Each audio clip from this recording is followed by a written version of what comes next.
మాజీ municipal vice chairman దశరథామిరెడ్డి గారు PDR కాడ జరిగిన కొట్లాట గురించి వాళ్ళ సొంత కొట్లాట ఒక పార్టీ మీద వేయడం, ముఖ్య మా మంత్రివర్గం పేరు మీద ఈ సబ్జెక్ట్ తీసుకుని రావడం చాలా దారుణం. అది 2004లో ఆయనే స్వతహాగా ఆ స్థలం అమ్మినాడు. అప్పట్లో 2004లో అంత విలువ లేని స్థలం అమ్మేసినాడు. ఈరోజు ఆయన స్వార్థానికి కళ్యాణ మండపం కట్టుకొని ఆ దారి ఆయన ఆ స్థలం అడ్డం వస్తుందని చెప్పి వాళ్ళ మీద ఆ రోజుల్లో పాపం ఆ పావలనే లక్షలు. ఆయన ఒక ఉద్యోగి, ఆయన జీవితం అంతా సర్వీస్ చేసి కూడబెట్టిన డబ్బులతో ఆ రోజు 2004లో స్థలం కొన్నాడు.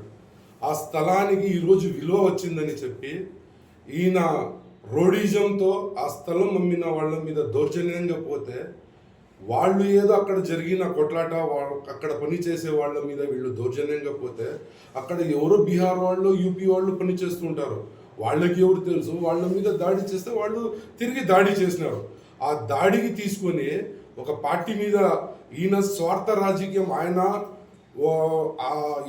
ఏ పార్టీలు ఉన్నాడో ఆ పార్టీలో కూడా అసమ్మతి లీడర్ అన్నమాట. ఆయన వైస్ చైర్మన్గా ఉండి 5 ఏళ్ళు మున్సిపాలిటీలో అడుగుపెట్టిన చరిత్ర లేదు. ఆయన ఏదో 45 సంవత్సరాల నుంచి మేము రాజకీయం చేసినామని భార్యాభర్తలు ఇద్దరు చెప్తున్నారు.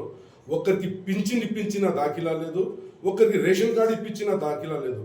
ఏదైనా ఉంటే బీదోళ్ళది 2-3 సెంట్లు కబ్జాలు చేసిన దాఖలా ఉంది తప్ప వాళ్ళ చరిత్ర ఒకసారి చూసుకోండి.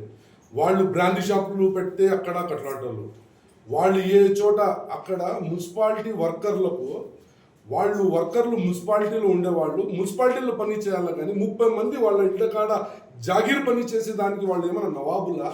భార్యాభర్తలు ఏమైనా హైదరాబాద్ నవాబులకి సంబంధించిన బంధువులా?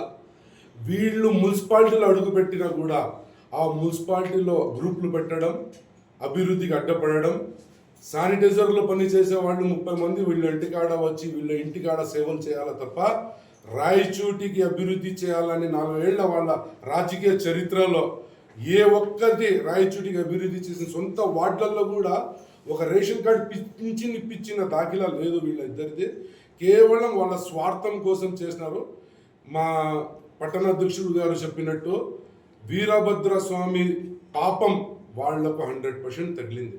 అయ్యా, మనుషులకు చేస్తే ఒక రకం, మీరు దేవుళ్ళకే అన్యాయం చేసినారయ్యా, ఆ పాపం మీకు తగిలింది, ఈరోజు మీరు అనుభవిస్తున్నారు. దీనికి మీ సొంత పంచాయతీ తీసుకుని పోయి మంత్రి గారి మీద, ఆయన తమ్ముడి మీద, ఆయన అల్లుడి మీద వేయడం చాలా దారుణం. ఇంకొక విషయం చెప్తున్నాం, ఏదో మేము కూడా వస్తాం చేస్తాం, ఏంది మీరు చేసేదే? మున్సిపాలిటీలో వర్కర్లా వాళ్ళ మీద దౌర్జన్యం చేసేదానికి. ఈడ ఒక బండపల్లి కుటుంబం అంటే రాయచోటి నియోజకవర్గంలో ఒక బ్రాండ్, వాళ్ళ కింద పని చేసిన ఒక మొలకలు మీరు ఈరోజు ఆ చెట్టు మీద ఎదురుపోతారా? మీరు సమయం మీకు, మా మంత్రి గారు క్రమశిక్షణగా ఉండండి, మాకు సంబంధం లేని విషయాల్లో మీరు పోవద్దంటే మేము ఖామోష్గా ఉన్నాం. ఒకవేళ అదే రాజకీయం మీ మీద ఎదురుగా మేము చేయాలనుకుంటే మీరు తట్టుకోలేరు, ఈ రాయలసీమలోనే ఉండలేరు. మీరు కేవలం మీ స్వార్థం, మీ సైట్కి దారి లేదు అనే కాన్సెప్ట్ మీద మీరు కొట్లాడుకొని, ఏదో మీకు అసమ్మతి శ్రీకాంత్ రెడ్డి పట్టించుకోవడంలా, మిథున్ రెడ్డి పట్టించుకోవడంలా, మాజీ ముఖ్యమంత్రి పట్టించుకోవడంలా, వాళ్ళ కాడ సానుభూతి పొందాలని చెప్పేసి వేరే వాళ్ళ మీద ఏలెత్తి చూపించడం చాలా దారుణం అని మీ ద్వారా ఖండిస్తున్నాను.